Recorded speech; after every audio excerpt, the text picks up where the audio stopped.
Well, the time is just gone, 15 minutes past 8, as we kick off this morning, taking a look at China-Africa relations at its strongest in history. Now, we covered this initiative that had taken place in China, and looking at China, its interest in Africa. We know there has been a scramble for Africa by many right across the entire world, by Western Europe, China, and many other countries. But looking at the value add from a Chinese perspective and to understand why this relationship is actually strengthened, why it has grown to the levels that we are witnessing right now. To unpack all of this, Ashraf Patel, Assalamu alaikum wa rahmatullahi wa barakatuh, Juma Mubarak to you and welcome. Walaikum salam, Inayat and listeners, Juma Mubarak. Yes, Ashraf, wonderful that you are able to join us this morning. And we have been providing coverage of the Chinese African initiative that has taken place. And we've seen a lot actually come out of this. But again, looking at China, looking at its interest in the African continent, and just to look at just Chinese performance, because right now we know that there's some history has actually been built with China, its interest in Africa, but more importantly, why their interest in Africa. Yes, Inayat, it's a huge story. China of today, 2024, is a global force and a superpower economically as well as politically. And you're looking at FOCAC, which is the Forum Partnership for Africa-China, has celebrated 20 years. And the summit last week in Beijing with 24 African leaders, including President Cyril Ramaphosa, was seen by scholars as a huge boost for China-Africa trade, which is predicated on the principle, very important principle, of peace, development, and modernization.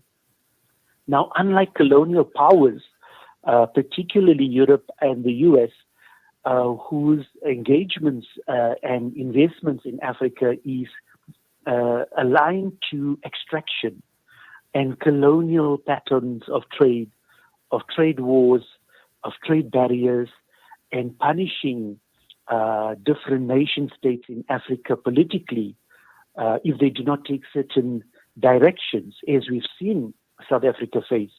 Whereas with China, the theme this year is what is called the strategic all-weather partnership. And it's very important to focus on the term all-weather, which President Xi has emphasized, is that despite smaller issues, minor kind of disputes, the rock-solid partnership is all-weather. No matter what, that partnership will endure, it will strengthen as China takes its place in the global world economy.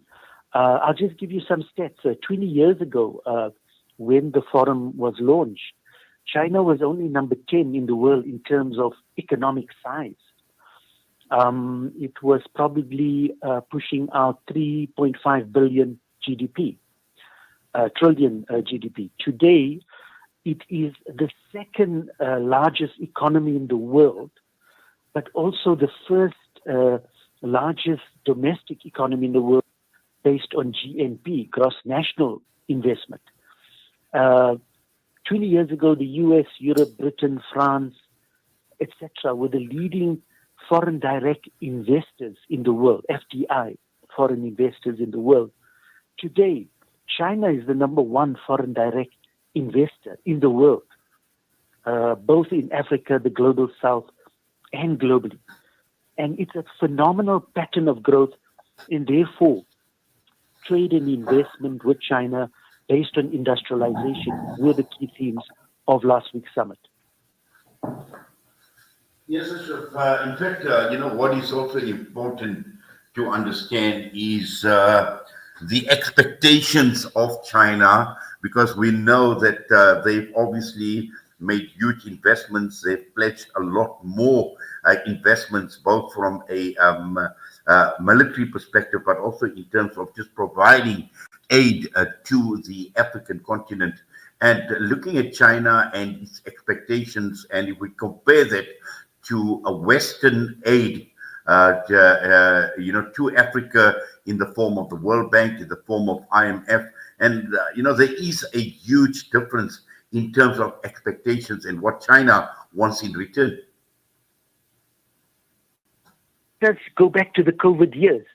During the height of the pandemic, the world and Africa were in lockdown.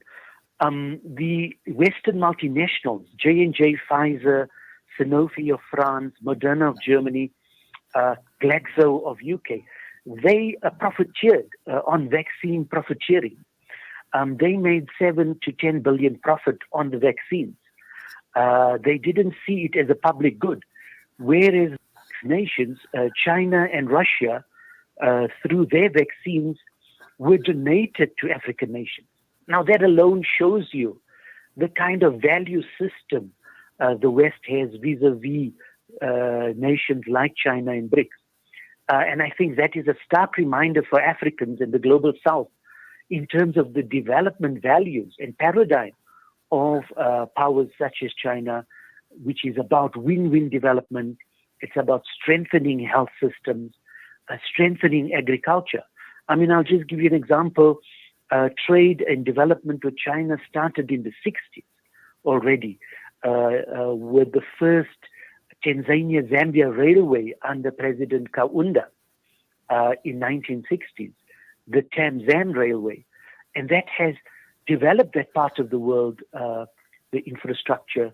And last week at FOCAC, in the last few years, the modernization, the upgrading, the electrification of the railway networks, of the road networks, of the bridges across Africa is a signature of Chinese development.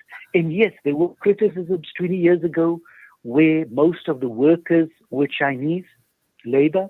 But today, the story and picture is entirely different. The majority of the workers, the majority of supervisors, technical staff are all local Africans. And so there's a massive transformation in the relationship within the BRICS framework.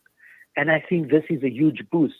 It's for that reason that last week's visit by President Ramaphosa was twofold. The first was a formal state visit by President Ramaphosa to Beijing the day before FOCAC. And he was hosted in Guangdong and the various industrial hubs. The whole team, cabinet and in Team South Africa, visited industrial factories, science parks, vaccination sites, and it was a phenomenal view of the auto industry, etc., etc. So that was elevated in terms of foreign relations, called a strategic new partnership. So that's the first thing, platform in kind of international relations. And then President Ramaphosa and 24 African leaders attended the 3-day FOCAC summit, where at the end of it, 900 billion rand equivalent was committed to projects across Africa in a new model of industrial development. Yes, Ashraf, in fact, I want to talk about this new model of industrial development, but I need to take a quick break. We need to pay the bills. We're going to put you on hold, and we will continue after this. Okay.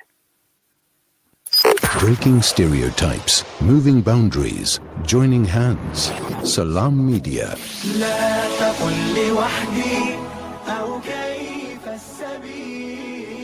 Humanity sets the agenda. You know, it's a wonder how kids get anything done these days. With all the distractions, when do they even get time to study? As a mother, all I can really do is make sure they have all they need to perform at their best. That's why I choose to include Sunfoil, triple refined pure sunflower oil with every meal I make. Naturally cholesterol-free and approved by the Heart and Stroke Foundation as part of a balanced eating plan. So whether I'm cooking, frying, or baking, I know every dish will be a wholesome one. Sunfoil, now we're cooking. After the recent attacks on Gaza, many families have been displaced, with their homes left destroyed. Through your donations, our teams are on the ground in Gaza, providing support and delivering necessary aid to families affected. The people of Gaza need your help. Give hope. Donate today to Penny Appeal South Africa. www.pennyappeal.org.za 031 1100 573. We are here on the ground with many appeal organizations in Gaza. Discover the Africa of your dreams and surround yourself with her spectacular beauty. Relax beneath her serene sunsets and explore wildlife at its natural best. It's where the pride of Africa comes together. The Kwantu Private Game Reserve. Get to know the Big Five or cruise on an elephant safari game drive. Interact with lion and tiger cubs and enjoy world-class halal cuisine while we pamper you during your 5-star stay. Indulge in the true African experience. For reservations, call now on 042-203-1400 or visit kwantu.co.za. The Kwantu Private Game Reserve, the place of gathering. One child, one dream. A journey with Africa Muslims Agency that began 3 years ago has changed the lives of Syrian and Palestinian refugee children beyond their dreams. Help them to continue their education by sponsoring a student at the Amman School of Excellence in Lebanon for 25,200 Rand per year. Education at Amman can provide a brighter future for refugee families. AMA, empowering, educating, inspiring. Breaking stereotypes, moving boundaries, joining hands. Salam Media.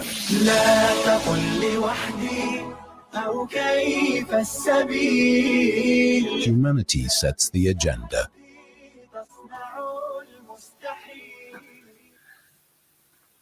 We continue our discussion with Ashraf Patel, researcher at the Institute for Global Dialogue.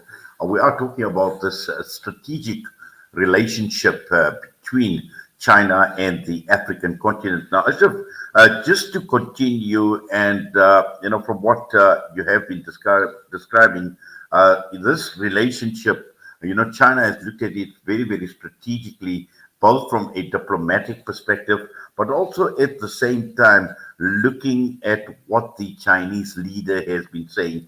And he pointed out, looking at Africa, he described the great suffering of developing countries under the West's historical process of modernization, and also at the same time looking at the concerns, his concerns, particularly looking at African nations, looking at the high levels of debt as well, the debt distress, and all of this obviously has been as a result of Western financial institutions, but also looking at how the US and Europe have been trying to counter their efforts to engage with Africa, their access to critical minerals.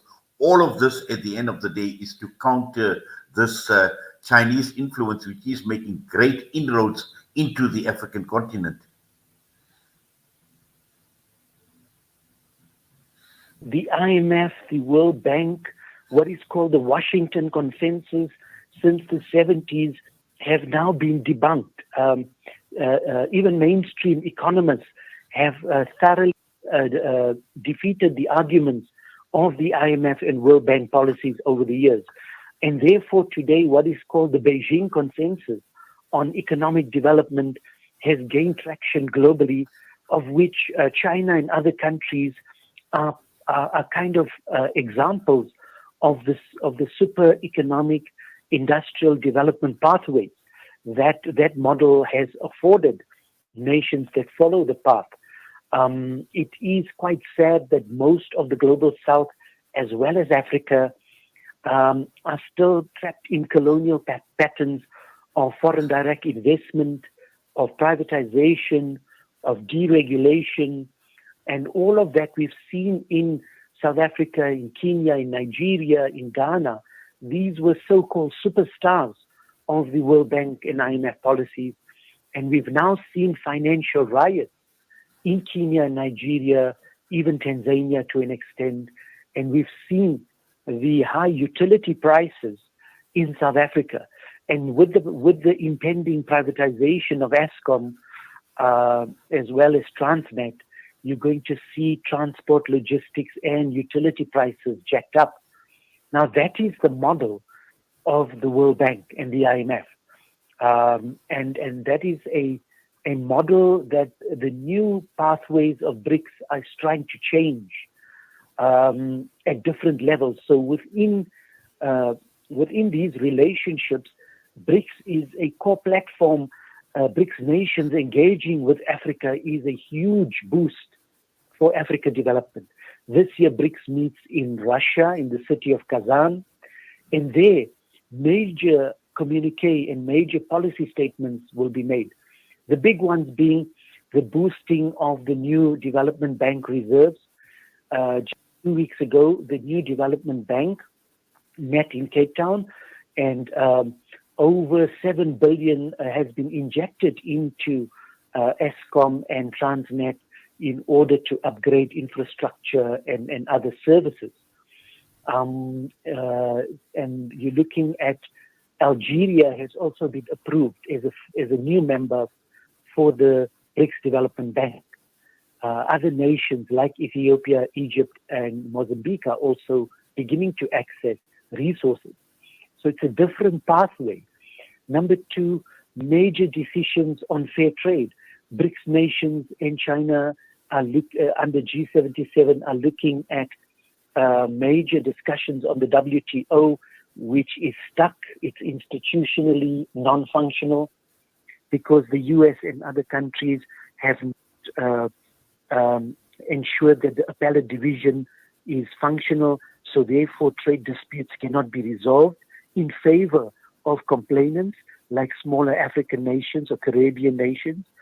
And that's another example of where G77, BRICS, etc., are beginning to make inroads to say we want a better trade deal. Trade agreements with the EU is highly unequal. You have two elements. You have the Carbon Border Adjustment Mechanism, CBAM, which is a trade barrier which will make it difficult for African manufacturers to export into the EU. You've seen it with agriculture and citrus produce. With the US AGOA, you've seen it with the dumping of poultry, chickens. These have subsequently eroded our poultry industry, where tens and thousands of jobs were lost. Now, that model is the Western EU-US model, whereas under BRICS, under the Chinese trade partnerships, we see a commitment to value-added trade. And that is very important. That is what President Ramaphosa wanted, and by and large, he got the bulk of the commitments, so that the exports are not just in agriculture and mining, but in some level of value-added manufacturing into the Asian and Chinese market. That can boost job creation and create more opportunities. Just on that note, and I think you're talking about the value add, and this is very, very important because this also came out very, very strongly as far as China is concerned and the leadership in Beijing, because they are looking at investment, trade, but also support to industrialize and to create jobs within these countries. And the push has been for China to import more processed goods from Africa rather than simply exporting and processing raw materials, and we know Africa is resource rich. And what we've seen in comparison by Europe, by the Western nations, is extraction of the mineral wealth of the African continent. And this, exactly as you pointed out, and to rejuvenate that manufacturing base and job creation. And I think this is extremely important. And just understanding it from a Chinese perspective as far as this value add is concerned? Yes, definitely. Within BRICS, there is the new partnership for the fourth industrial revolution. Those programs are quite developed with strategic science and technology and innovation programs that are designed to assist manufacturing small and medium enterprises in the BRICS nations to upgrade, to use and apply new technologies in the 4IR world, robotics, automation, to also scale in terms of AI. And these collectively will be able to ensure that we are competitive and we meet standards globally, trade and investment and standards. And that is critical because the only way out of poverty is job creation, is manufacturing and exports. No nation has actually moved up the value chain or moved towards a developed country status without industrialization and manufacturing and exports. This is the successful model of Asia, of Malaysia, of South Korea, etc. And this is the way that Africa can come out of the traps that it faces, especially the debt trap. So therefore, BRICS nations are going to push for the new currency. The new currency, the de-dollarization is one of the most important global economic moments of history where nations can trade without the volatility of the US dollar, without the high cost of trade in US currency. And this is a game changer within BRICS. As BRICS Plus grows, we even see Turkey that has now formally announced it wants to join BRICS. And that is a major boost for BRICS and the Global South. So all of this shows a strategic shift to a new paradigm of peaceful development within the framework of climate change. And again, there, China is the global leader in green economy. It is the largest investor in solar, wind, nuclear, and hydro technologies. It has scaled every level of green technologies, and that is now going to be made available to the Global South at a much lower cost and a better technical and capacity building transfer to the Global South and Africa. So it's a huge moment for Africa, for the Global South, for the G77 poor nations, for BRICS as the new anchor, as the world moves away from Western colonial domination. It's a new era, and this is the moment of our times. Well, so we're going to have to leave it at that. I know you and I can go on for much longer, but unfortunately, time is of the essence. But for now, Jazakallah shukran for your time with us this morning right here on Salam Media. Have yourself a great Jummah, inshallah. Assalamu alaikum wa rahmatullahi wa barakatuh. Wa alaikum salam. Ashraf Patel with us this morning. We're going to go for a quick break. We come back next up. The Bella Bill, controversial in certain respects, but this morning we will be unpacking, separating fact from fiction, and also addressing some of the concerns over public involvement and implementation of the Bella Bill, which we believe will be signed into law by President Cyril Ramaphosa.